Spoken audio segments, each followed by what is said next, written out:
November 2025, Al-Bahnasa, Egypt.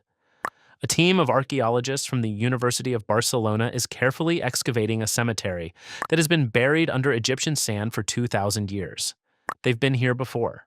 They know what to expect: gold-tongued mummies, ancient burial tools, fragments of papyrus. What they did not expect was to find, tucked inside the abdomen of a Roman-era mummy, a piece of one of the greatest stories ever written.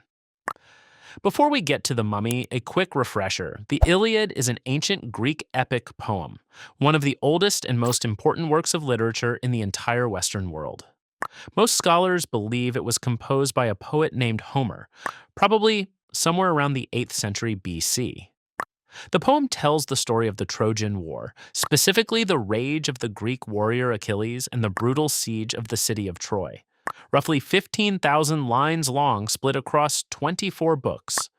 For centuries, it was the definitive cultural text of the Greek-speaking world, taught to every schoolchild, memorized by soldiers, performed at festivals. The mummy was discovered at a site called Oxyrhynchus, known today as Al-Bahnasa, a town in central Egypt about 100 miles south of Cairo.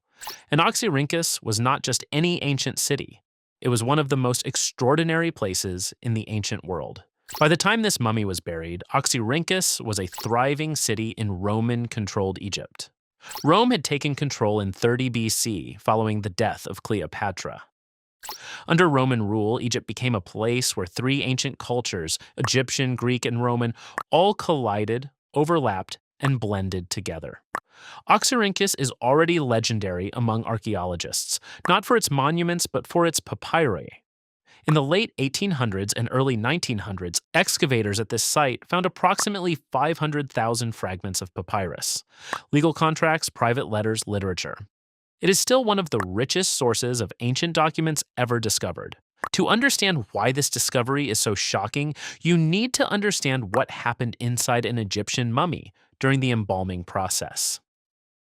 Ancient Egyptian embalmers removed most of the major internal organs from the body.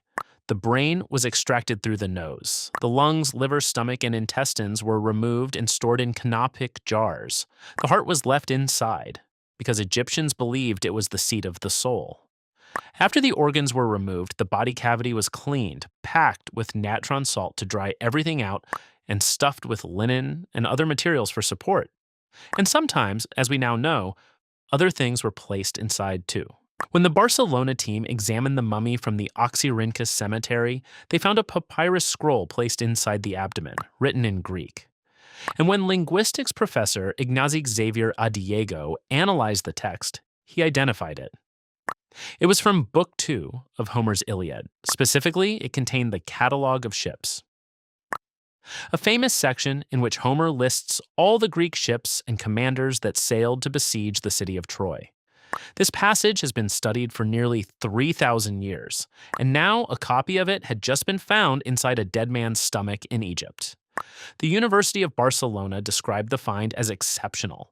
It is the first time in the entire history of archaeology that a Greek literary text has been found deliberately incorporated into the mummification process. Not a magic spell, not a religious formula. Homer. So, why? Why would ancient Egyptians put a Greek war epic inside a mummy's abdomen? The researchers have a theory, and it connects to a deeply held belief about the afterlife. Ancient Egyptians believed that papyri placed inside mummies served as protection for the deceased in the afterlife. Normally, the texts used for this purpose were magical spells, excerpts from the Book of the Dead, protective formulas, prayers to the gods. The papyrus was a spiritual toolkit for navigating what came after death, so the person who prepared this mummy, or the family who commissioned the burial, chose Homer's Iliad for this role. Perhaps they believed the most prestigious Greek text of all time carried spiritual power. Perhaps the passage about the ships and warriors was chosen deliberately, as a symbol of strength. Or perhaps this man simply loved the Iliad in life, and his family made sure he carried it with him in death. The Iliad papyrus wasn't the only astonishing thing found at this cemetery. Previous excavations had already uncovered more than a dozen mummies with gold tongues. During the November to December 2025 dig, the team found 3 more gold tongues and one made of copper. Gold tongues were placed inside the mouths of the dead during embalming. For ancient Egyptians, gold represented the flesh of the gods.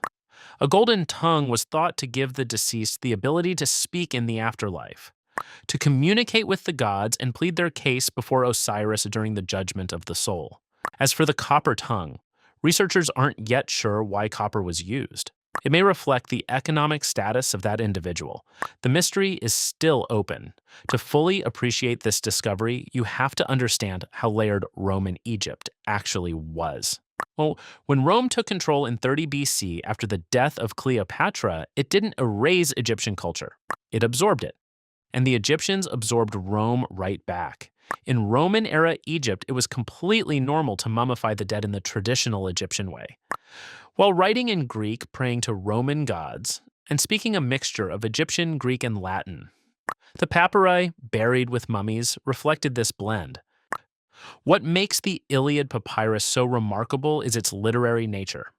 Archaeologists have found thousands of magical spells inside mummies, but a classic Greek literary work, placed deliberately as part of the embalming ritual, this had never been seen before.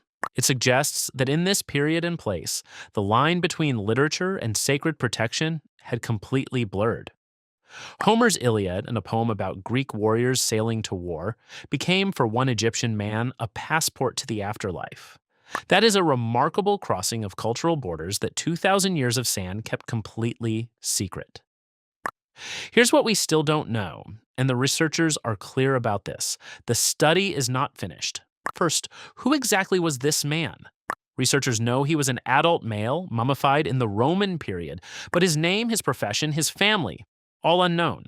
Second, did this mummy also have a gold or copper tongue? Given what was found at the same cemetery, it's entirely possible, but not yet confirmed. And third, why this specific passage? The catalog of ships is more of an inventory than an emotional high point. Was it chosen for its content, its symbolism, or simply because it was the piece of scroll that was available? We don't know. Yet, somewhere in Roman Egypt 2,000 years ago, a man died, and the people who loved him made a choice. They tucked the greatest Greek poem ever written into his body, so that he would carry the words of Homer with him into whatever came next. Archaeologists found it in December 2025. And now we know. Some stories are too important to leave behind, even in death. That's it for this episode of Toon of Time. If this story amazed you, drop a comment below and subscribe.